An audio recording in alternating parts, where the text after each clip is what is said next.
Good morning, everyone. Thank you, Dr. Lalit, for your generous introductions. Let me bring greetings to all of you participating in this important event.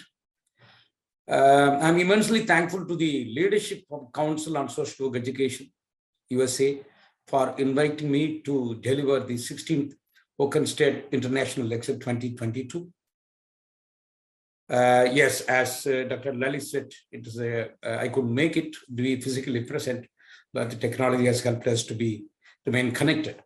The topic I have chosen to speak on today is building fraternity in multicultural society, contribution of social profession in India in protecting the dignity and human rights of the victims of caste system. As we all know, the challenges of multicultural societies like India and the USA, the largest and the oldest democracies of the world, are many and very often very complex too. Despite having a bill laid down protective and development policies and also relevant legal and administrative mechanism in place, caste and race-based indignities and human rights violations have been a reality in these nations even today. Therefore, it is natural for any citizens of a multicultural society who is concerned about collective and cohesive living, asking at least the following three basic, very pertinent questions. One, why even in democratic nations like India and the USA, which have had a long history of people of diverse socio-religious, racial, caste, and ethnic background, having fought together successfully against discrimination and oppressions from the external enemy, the British colonizers, have not been able to ensure to its own citizens a life free from discrimination and human rights violations, even after over 70 years. The Dalits, the victims of caste system, and the people of African American origin, the victims of racism, continue to face discriminations and human rights violations, not by the external enemy, but by the fellow citizens. What have been the efforts and experience of these nations, which have the constitutional mandate, not only to protect such victims, but also to promote their interest? Two, what have been the contribution of social professions, which is considered to be a humane profession, in reclaiming the human personality and dignity that these victims had lost and continue to lose due to the caste or race-based prejudice, pride, and dominance of other communities within the same nations? Question three, what have been the contribution and experience of social profession in building a sense of fraternity or oneness, particularly between the oppressed and the oppressors within the caste or race structure, and what have been the philosophical basis and approach that the social profession has followed thus far to deal with such issues? As you know, although both casteism and racism are against human dignity and a big threat to democracy and collective living, owing to paucity of time, I will attempt to answer these three and other related questions, focusing primarily on the kind of challenges that the caste system poses to collective living in a multicultural society like India and US. To begin with, let us briefly focus on what caste system is all about. Caste system can be defined both in terms of its characters and what it does to individual personality and behavior. In terms of the characteristics of caste system, we may look at few definitions. A well-known sociologist, Indian sociologist, S.V. Ketkar, he says caste is a social group having two characteristics. One, membership in caste is confined to those who are born of members and includes all persons so born. Two, the members are forbidden by an inexorable social law to marry outside the group. Max Weber, another sociologist, says caste is an occupational endogamous community as well as rank ordered and ritually legitimated varna divisions. According to Bogle, caste is a system that divides the whole society into a large number of hereditary groups, distinguished from one another and connected by three characteristics. One, separation in matters of marriage and conduct, whether direct or indirect. 2, division of labor, each group having in theory or by traditions a profession from which their members can depart only within certain limits. And 3, hierarchy, which ranks the groups as relatively superior or inferior to one another. To the French authority, Senate, caste is a close corporations, rigorously hereditary, bound together by common occupations, particularly to marriage and the notion of ceremonial pollutions, and ruling its members by the exercise of jurisdictions and the sanction of certain penalties, and above all by final irrevocable exclusion from the group. The most popular Indian Mahatma Gandhi argued, caste system is a natural order of the society, and every Hindu must follow the hereditary profession. And prohibition of intercaste marriage between people of different varna or caste was necessary for a rapid evolution of soul. So he emphasized on prohibiting intercaste marriage.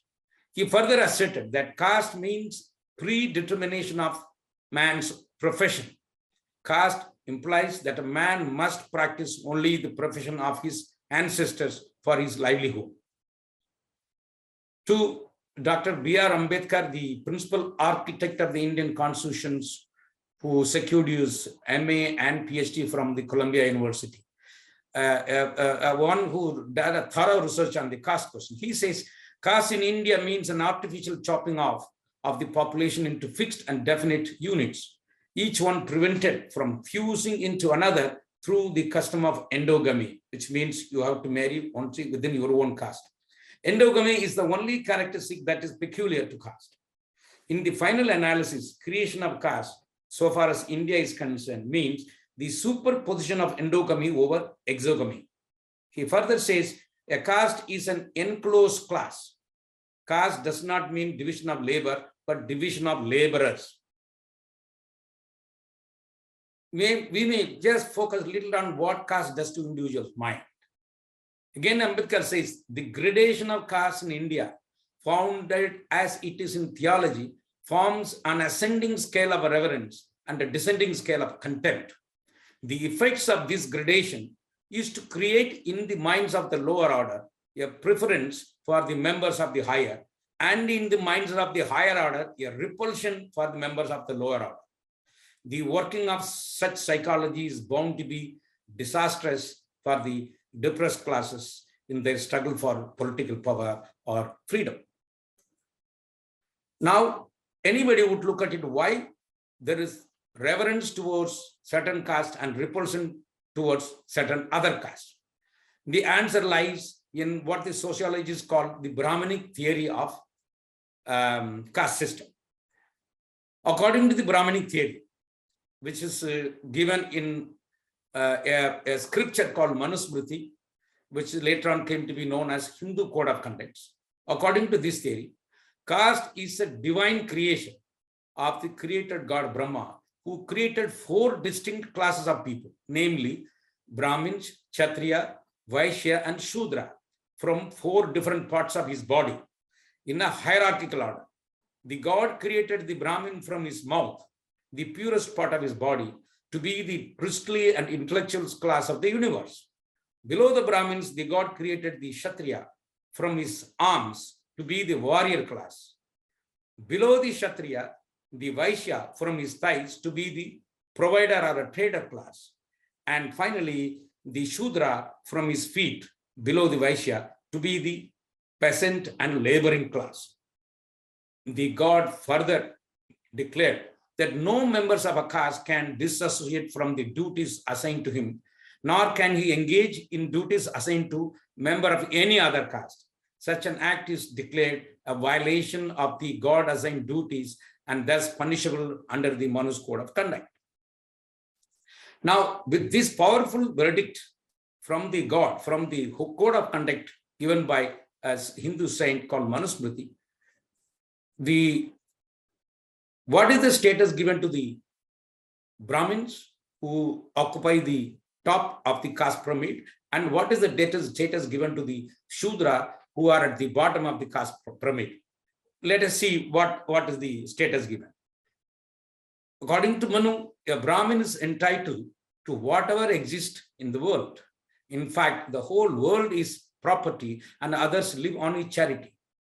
Whatever forbidden acts the Brahmin may do in adversity do not therefore contaminate them. The God are invisible deities, while the Brahmins are visible deities. The Brahmins sustain the world. It is by the favor of the Brahmin that the gods reside in the heaven.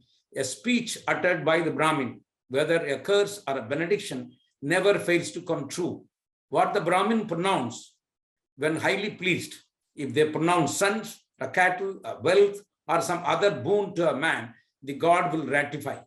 When the visible gods are pleased, the invisible gods are surely pleased as well. Even the level-headed administrator Kautilya suggested that in order to avert such providential calamities such as fire, flood, and pestilence, the people should worship gods and the Brahmins. This is what about the status given in the scripture to the Brahmins. And let us see what is the status given to the Shudra in the same scripture. Manu says, God created the Shudra, who are at the bottom of the caste ladder, to be the slave of all. A Shudra committing adultery with a Brahmin woman shall have his organs cut off and his property confiscated. A Shudra committing adultery with a woman of the first three castes shall suffer capital punishment or shall be burnt alive, tied up in a straw. A person who dies with the Shudra's food in his stomach will be born again as a pig or a Shudra. On touching a Chandala or one who touched a Chandala, the Dalits, Chandala refers to Dalits, one must immediately bathe with one's own clothes on. No collection of wealth must be made by a Shudra, even though he is able to do it. Because a Shudra who has acquired wealth gives pain to a Brahmin. So these are the things given with regard to the status and power of the Shudras who are at the bottom of the caste ladder as per the divine creation of God. One may ask, where is the Dalit fall within this fourfold Varna order? According to Manu, the God created only 4 classes of people, that is Brahmin, Kshatriya, Vaishya, and Shudra. But there was no reference to people called Antyajas or Antyavashin, whom Dr. Ambedkar referred to as people who lived at the end or at the periphery of the village, with a view to bringing this class of people within the fourfold Varna or caste order.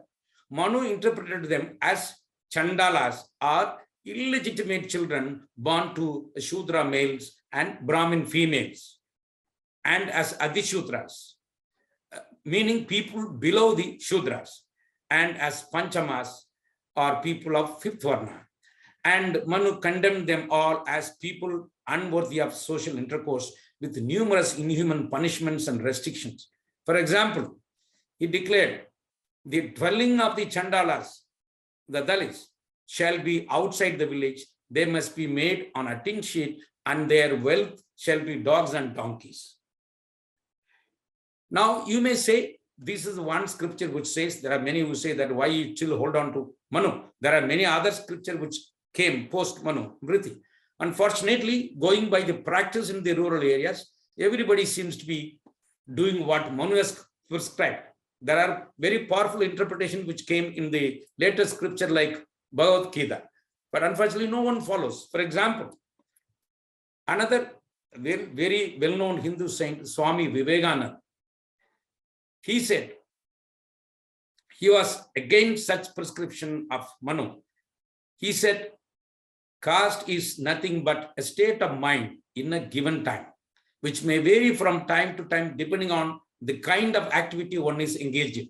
As an ardent follower of Bhagavad Gita, another popular holy scripture followed among the Hindus, he said, take a man in his different pursuits. For example, when a man is engaged in serving another for a pay, he is a Shudrahood.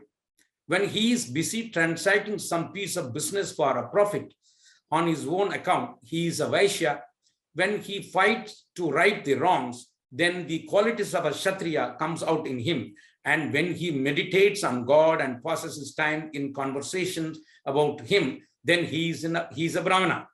Naturally, it is quite possible for one to be changed from one caste into another. Otherwise, how did Vishwamitra, a Kshatriya by his Varna, became a Brahmin, and a Parasurama, a Brahmin by his Varna, a Kshatriya? He basically argued the caste is not by birth as prescribed by Manu. It's a very revolutionary interpretation. But unfortunately, the same Swami Vivekananda, in his famous 1893 address at the World Parliament of Religion in Chicago, glorified caste. He said, our caste and our institutions have been necessary to protect us as a nation. And when this necessity for self-preservation will no more exist, they will die a natural death. But the older I grow, the better I seem to think of these time-honored institutions of India. It is owing to caste that 300 million people can find a piece of bread to eat. It is an imperfect institution, no doubt. But if it had not been for the caste, you would have had no Sanskrit books to read. This caste made walls around which all sorts of invasions rolled and surged, but found it impossible to break through. That necessity has not gone yet, so caste remains. Tate. Similarly, even Mahatma Gandhi argued in favor of the caste system during most part of his active political life. He asserted, how can a Muslim remain one if he rejects the Quran, or a Christian remain a Christian if he rejects the Bible? If caste and Varna are convertible terms, and if Varna is an integral part of Shastras, scriptures, which defines Hinduism, I do not know how a person who rejects caste or a Varna can call himself a Hindu. So he is categorical in saying, if you are a Hindu, you must follow a caste system. Now, the caste is also a very powerful means of oppressing the women and denying their basic rights. For example, in India, certain uxorious customs such as girl-child marriage, forced widowhood, and sati, which means burning of wife on the funeral pyre of the dead husbands. These customs, which had been in practice in India even in the late 80s, were basically to prevent the women finding their life partner outside their own caste after the death of their husband. The killing of young adults who chose to marry outside their own caste continued to be a reality even today in the name of honor killing, although the number has come down over the years drastically.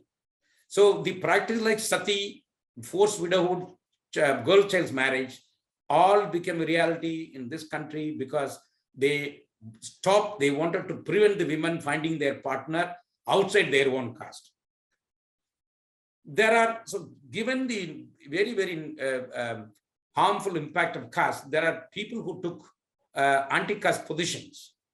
For example, as early as 1894, P.N. Bose, well-known academicians, wrote, caste has prevented the Hindus from sinking, but it has also prevented them from rising.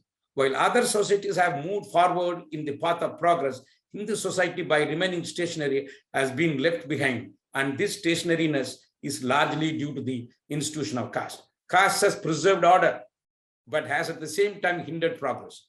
In 1946, Jawaharlal Nehru, the Prime Minister of India, then Prime Minister of India, said, in the context of society today, the caste system and much that goes with it are wholly incompatible, reactionary, restrictive, and barriers to progress. There can be no equality in the status and opportunity within its framework, nor can there be a political democracy. Between these two consumptions, conflict is inherent and only one of them can survive. The spirit of caste, the principles of caste, also goes directly against the principles of democracy. In 1933 itself, K.M. Panikkar wrote, democracy and caste are totally opposed. The one is based on equality and the other on inequality of birth. The one is actuated by the principle of social inclusion, the other by the principle of social exclusion. Democracy tries to break down the barriers of caste seeks to perpetuate them. To Mahatma Jyotirao Phule, another fighter born in Maharashtra, he said, caste is nothing but subjugation of local people and their traditions by the outsiders. To Ambedkar, caste is an anti-national. To Ambedkar, caste is an anti-national both in its intent and content. He questioned, how can a society divided of thousands of castes and subcastes can constitute a nation? Therefore, he struggled for its annihilation till the end of his life. Realizing that people have vested interest in caste and therefore they will not give up the caste easily, he renounced Hinduism and embraced Buddhism, which is based on the ideals of liberty, equality, fraternity. Caste pride and arrogance often result in brutal crimes such as rape and murder, particularly when the victims of caste system assert their constitutional rights as citizens.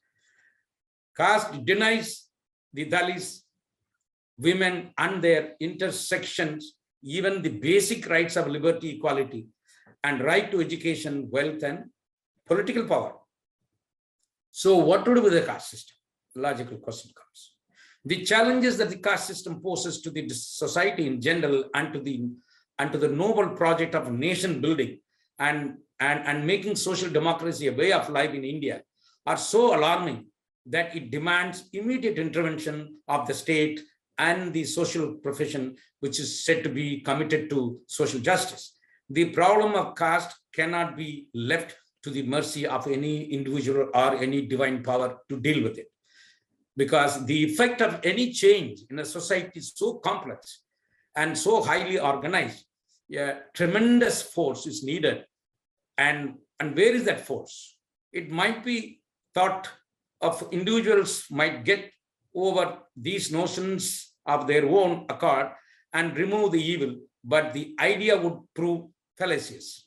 Individuals, especially of higher caste, do not suffer very great inconvenience in their actual dealings, though society as a whole is weakened by the caste system, as they do not find any inconvenience by letting the things go on as they are going on now.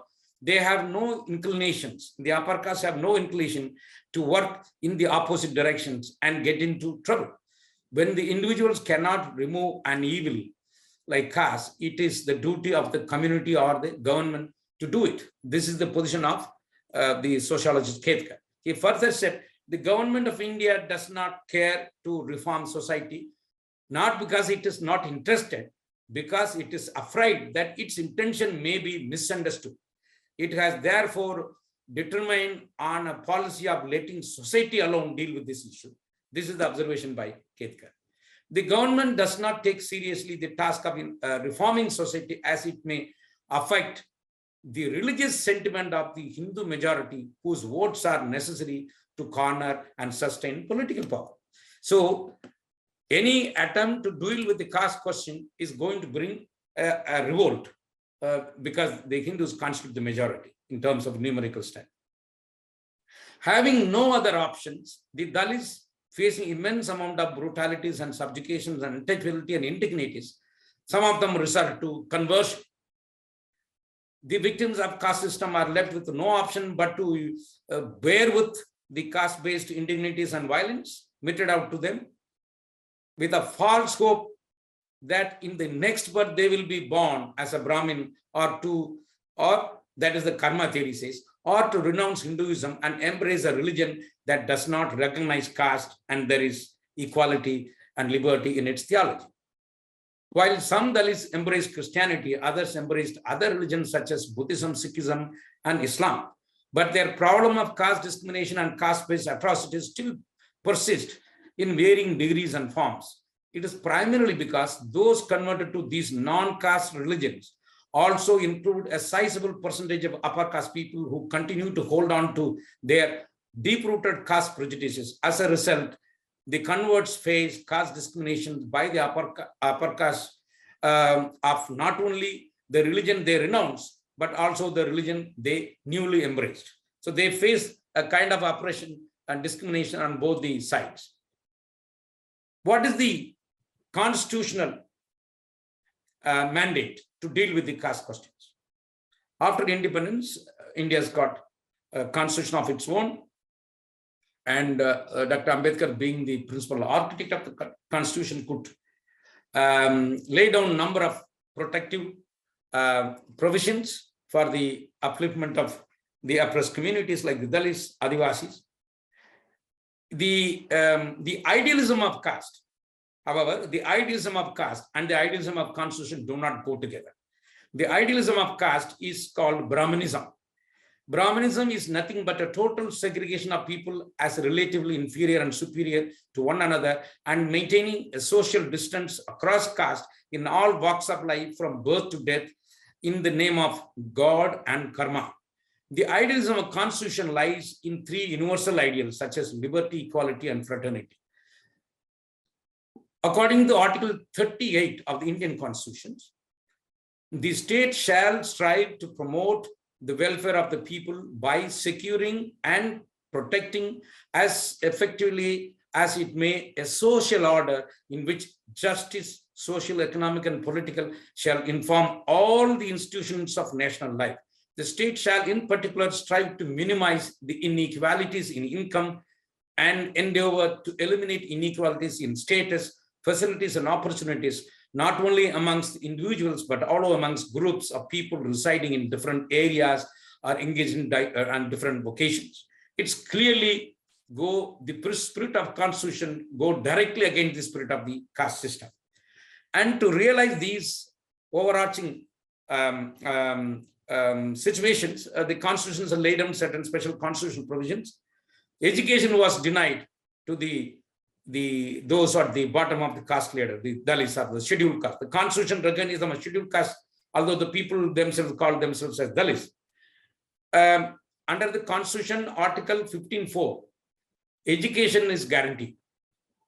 In the scheduled caste constitute around 15% of the population. The scheduled tribe constitute around 7.5% of the populations. So the scheduled caste on an average constitute the scheduled caste in India and world over. Together, they constitute around over 250 million people, roughly it is estimated.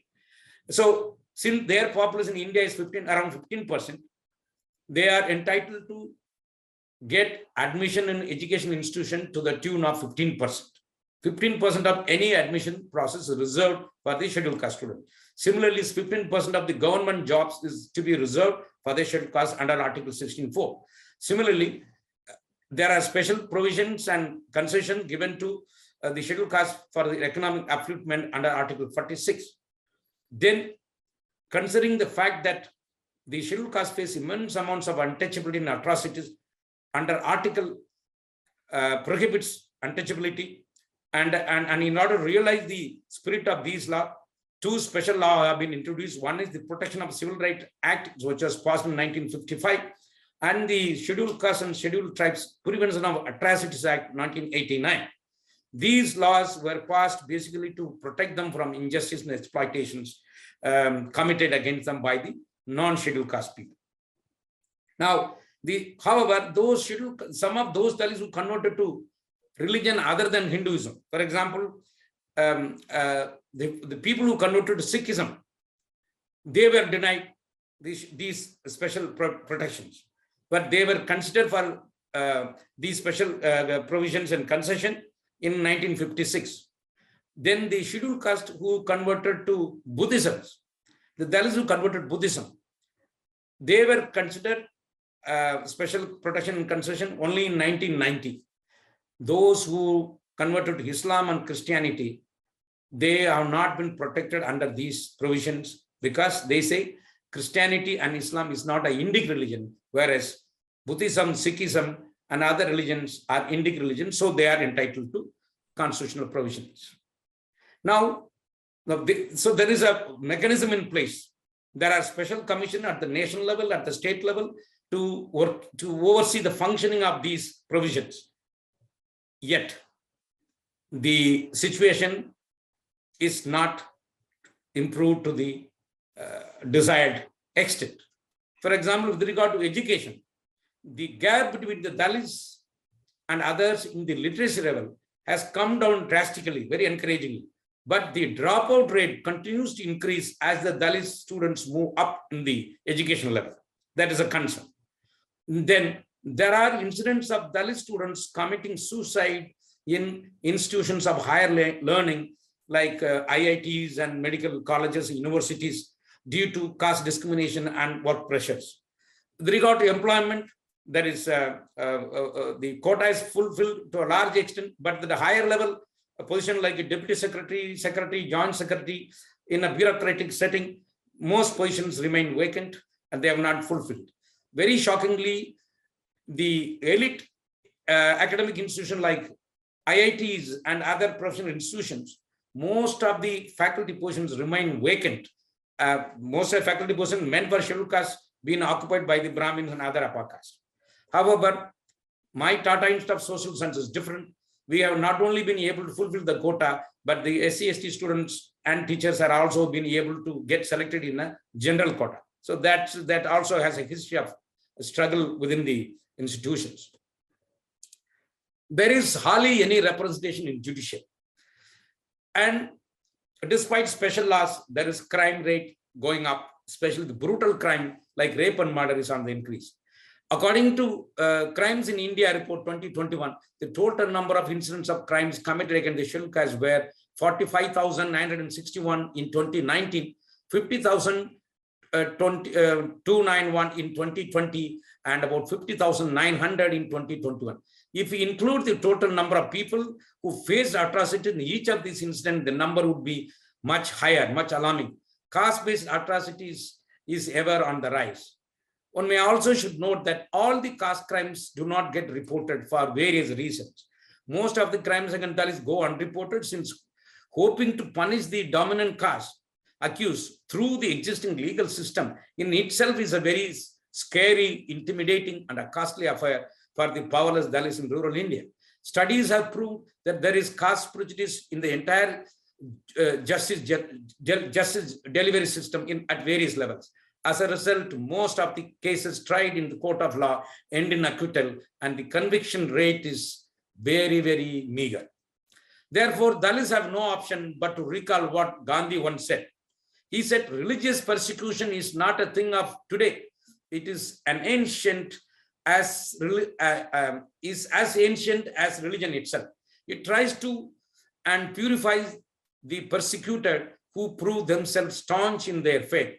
If Harijans or the Dalits can patiently bear persecution, they are bound to come triumphant in the end. So Dalits are left with no option but hoping for the best in futures.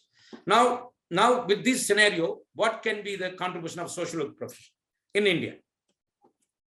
As we all know, social work values and ethical principles are well known world over.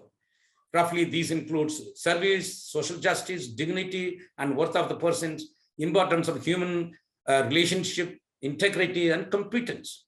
These core values, which are rooted in the ideals of social work, cannot go with the ideals of caste system, which is a Brahmanism, because Brahmanism as an ideal go against the social work principles, social work core values.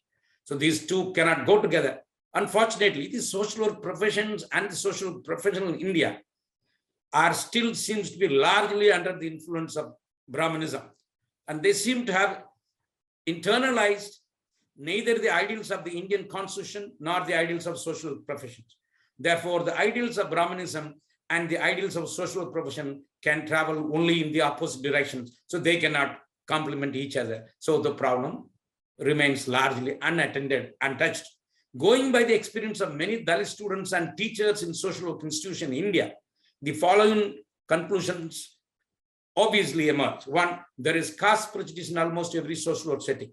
There is caste prejudice in most of the social work institutions and colleges. Both among the social work teachers and students, caste prejudice is overtly manifest. This is evident from the fact that there have been frequent complaints and caste discrimination from students and teachers from Dalit background. Social work towards caste, what social work can therefore do to deal with the issue of caste prejudice? Caste is not a physical object like a wall or a brick or a line of barbed wire which prevents the Hindus from commingling and which has therefore to be pulled down. caste is a notion. It is a state of mind. The destruction of caste does not therefore mean the destruction of a physical barrier. It means the notional change. Caste may be bad. Caste may lead to conduct so gross as to be called a man's inhumanity to man. All the same, it must be recognized that Hindus observe caste not because they are inhuman or wrong-headed. They observe caste because they are deeply religious. That's the observation of Ambedkar. Owing to the fact that most of the social professionals in India are from the so-called upper caste background, and the caste system always glorified them, they seem to be preferring caste ideals rather than the social work ideals in the social work practices. So caste do not matter to them in their social work practices. They are reluctant and often opposed to include caste in social work curriculum. They are very reluctant even to talk about caste in classroom settings, although at the times of social science where I come from, there has been some progress in this regard. The challenge is not so much with regard to how to diagnose caste prejudice of a person. The challenge is much alarming when it comes to what to do with such prejudice. It is because such prejudice stems from caste, and for the Hindus, caste is God-given, divine institution. How can anyone call this as a prejudice at all? Although of late, there seems some inflow of liberal thinking among the social work teachers and professionals in India, the profession seems to be moving in a regressive direction with the recent initiative of the in which we want to bring back the ideals and philosophies that emerged in the Indian socio-religious ethos. Given the fact that in India there are multiple religions and therefore multiple ideals of each religion, which one to choose from? Many times the ideals of one religion goes directly against the ideals of another religion. Take, for example, the ideals of Brahmanism or Hinduism cannot go with the idealism of the Buddhism. In such scenario, it seems relevant, according to me, to hold on to some universal ideals such as liberty, equality, and social justice, which is the ideals Indian constitution adopted, rather than going towards the ideals of one or the other religion. Castes, also a serious concern, it is no more an Indian issue. Ketkar emphatically argued once that as long as caste in India does exist, Hindus will hardly intermarry or have any social intercourse with the outsiders. And if the Hindus migrate to other regions, other nations on earth, Indian caste would become a world problem. Moreover, there is a very strong feeling of caste patriotism among all castes, even where patriotism in its larger sense exists. A Maratha Brahmin feels as strong a pride in being a Brahmin as he feels in being a Maratha. While in other parts of India, a Brahmin feels pride in being a Brahmin and in nothing else.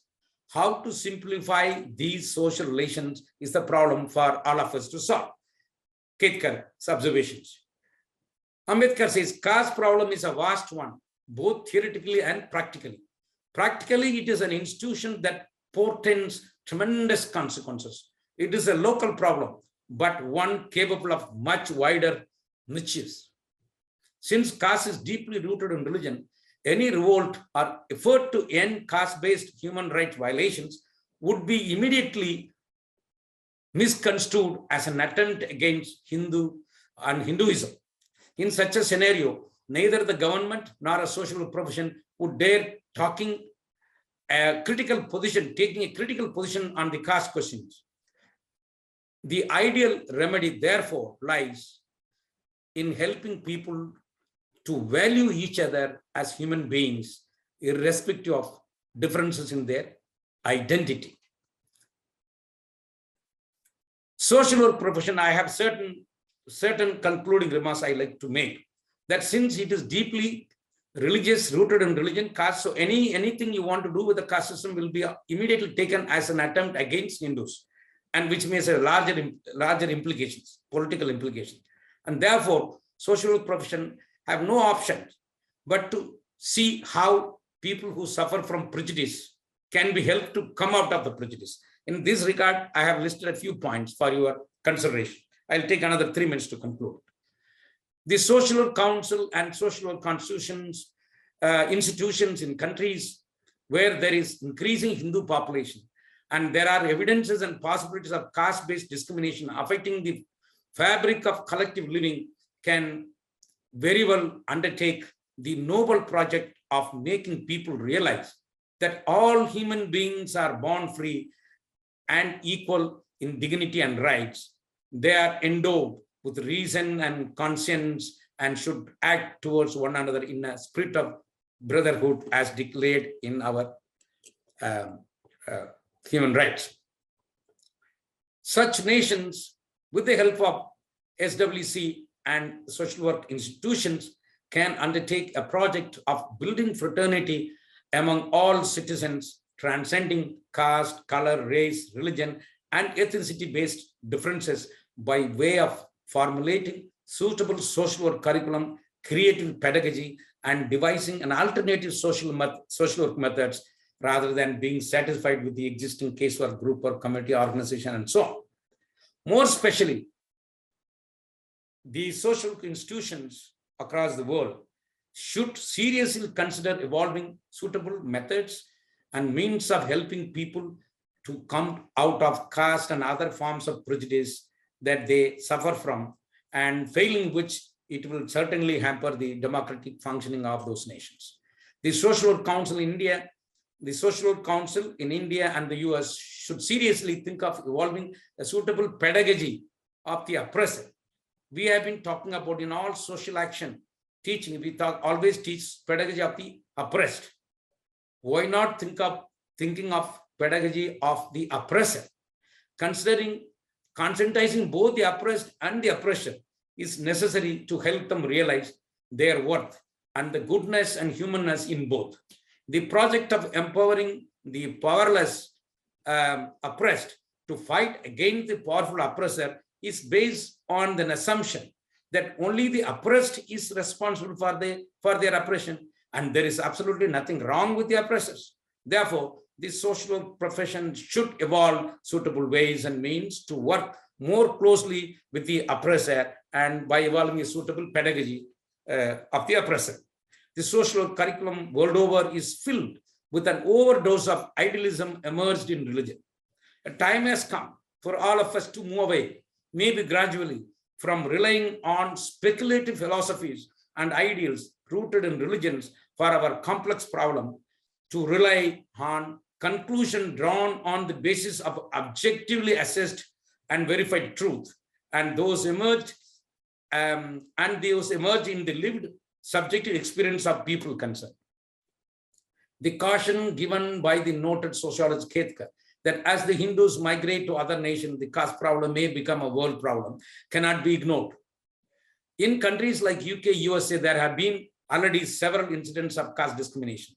Therefore, there is an urgent need for the social workers and the state authority in such countries to work closely with such caste oppressors and such practices. The principles of caste and the principles of democracy can travel only in the opposite direction. These two cannot coexist. Therefore, there is an urgent need for every democratic nations to be conscious and cautious about what caste can do to its democracy. As Dr. Ambedkar argued, all democratic nations have been successful in achieving political democracy, which means achieving one man, one vote, one value for everyone, irrespective of his or her socioeconomic background. But unless this political democracy is translated into a social democracy, which means a way of life that recognizes liberty, equality, fraternity, those who suffer from social inequality, whichever country they may be, will blow up one day the political democracy that we built so laboriously. Can social profession contribute to realizing this noble cause of translating political democracy into social democracy? Here I conclude. I know I touched on a very sensitive issue. I know my fellow citizens are there in all over the world. And if I heard anybody's sentiment, I hope you will take it in a purely academic spirit. Let us think very seriously, take up this very seriously and see how we can overcome these challenges. Thank you so much for your patient hearing. I'm willing to respond to some of the questions you may have. Thank you. Thank you so much. This was quite thoughtful and inspirational speech. So we have some time for question answers. So please come to the mic and ask any question to Professor Ramaiah. Hello, Professor Rama. Yes, please. This is Deb Svoboda. I am in Washington State in the Missouri, in the US. It's called Eastern Washington University.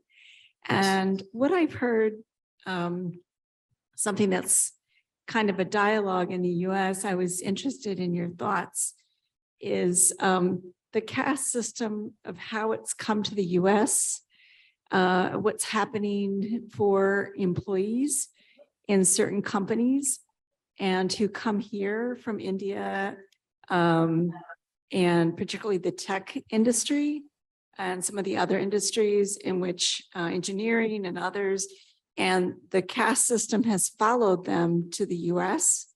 So within their own employment sites, their the caste system of what system they would be in, the caste that they would be in India, is how they're perceived here and how they're being treated in the workplace.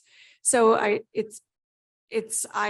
know very little about this, but I was interested to hear about your thoughts of this and if you've been hearing of this and what's translating across the ocean, you know, and what's following Indian, you know, professionals and even faculty, and what's following them here, given what caste they were in. So thank you. Thank you for the wonderful question. So this has been a challenge. When you say caste cannot be seen in isolation, caste is linked to religion. And when it is linked to religion, every Indian will look at the another Indian very often in terms of caste. Okay, you are Indian, but what caste do you belong? And you will find some kind of a discomfort as soon as one Indian meets another Indian. And if he realizes that he does not belong to my caste, and he becomes very curious to know what caste the other person belongs. And once you know the other person belongs to a different caste and his caste is below my caste, and naturally the attitude changes, very outlook changes. And this has been it is very overt and cruel in rural parts of India. Probably that will be more sophisticated in when Indians move to other nations, because there's a highly educated place and you need to be decent in your behavior. So it goes on that way. But definitely, see, the companies, European and American companies, they have a system of valuing diversity. Now, when you say valuing diversity, you talk about you recruit men, women, black, white, people of different sexual orientations. And then when you say Indian, one has to take an extra effort to find out in India, which caste do you belong? So the most oppressed, deserving are the people who are the victims of caste system. And one has, those companies should take extra effort to find out and give preference, my opinion, to those who come from the bottom of the caste pyramid, who face all kinds of subjugations and still they made it to the great countries like the USA. In fact, you'll be surprised, the first Indian to go to America comes from that very community, the so-called Dalit community, Dr. Ambedkar, who was conferred an honorary doctorate by Columbia for the contribution he made in drafting the Indian Constitution. So although the religion accused that you know nothing, we are only intellectual people, God created. But the any factual assessment clearly says that this is nothing to do with the caste. I know there is intellect is nothing to do with the gender, intellectual is nothing to do with the religion, intellectual is nothing to do with the caste. But yet people for their own vested interest will keep pushing this idea that we are superior, you are inferior. And unfortunately, I also get to see such incidents happening even in UK and USA these days. So one has to be a little careful on this. Thank you. there is just one. So I just want quickly till the next question comes, I'll make, say there are remarkable people, well-meaning people among the so-called Brahmins with whom I personally interact, lovely people who face a lot of brutalities because they took this side of the Dalits. But these are exceptional.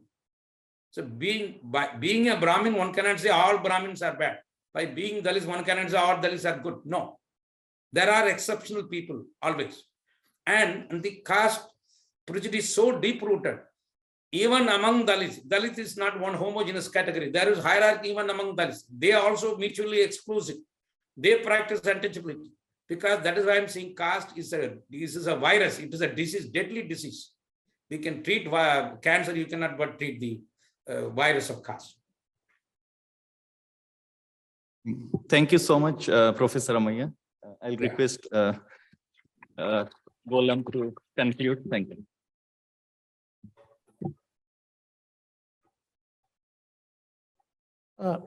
Professor Ramaiah, particularly my hats off to you for your groundbreaking work and challenges to this age-old institutionalized caste system injustices. In fact, your space today, very powerful, thoughtful, insightful space that complements our plenary speaker of the CSW-APM, Attorney Kimberly Motley's notable remarks. Laws are ours, irrespective of your race, creed, caste, ethnicity, orientations, faith, and so on. And your exemplary work has not only implications and applications for India, but for many regions of the world. As you have heard, one question, but very important question asked to you, how is it migrating to other parts of the world, including United States? Yes, we know globalization has brought many blessings and also at the same time curses. And it follows. I think, in fact, this is a very, very thoughtful question. And in fact, we can see here in the United States, it follows in different fashion. As you know that this is a national conference, and the United States is the country of expanding rights, not taking off or reducing rights. I hope our policymakers and legislators will or are listening to our recommendations emerging from many sessions of this APM, focusing on leading critical conversations, human rights, or global rights. And we agree with you. We need solidarity and partnership working not only between the United States and India, but for the whole world. Once again, we thank you very much for your wonderful speech. A plaque will be mailed to you, and also I think we have some other awards for you. It will be directed to you, mailed to you in a very short time. We are so sorry that you could not be with us because of this visa, but you were with us for the whole session and for the whole APM. So before we adjourn this session right on time, I promised to the chair of the board of directors and president, no worry, we are going to finish that by 10:30. Finally, the Global Commission would like to thank and recognize the relentless efforts of the CSW staff administration, and mainly for one person, Mr. Lorenzo Shaw Graham, for coordinating Particularly, I would say, as I work with him, Global Social Work Commission's programs and initiatives, and Catherine A. Kendall Institute's activities. So I think without further ado, let me close this by saying that please remember to refer to your APM app for updated sessions information as some of the things last minute changes. And also make sure to visit our CSW booth for books, information, and to register for CAC giveaways. Thank you all so much for coming. And Thank you once again. Thank you I so hope much. you found something to take away from our this prestigious Hokenstad lecture. We are looking forward to welcoming you next year in Atlanta, Georgia. Thank you. Thank you. Thank you.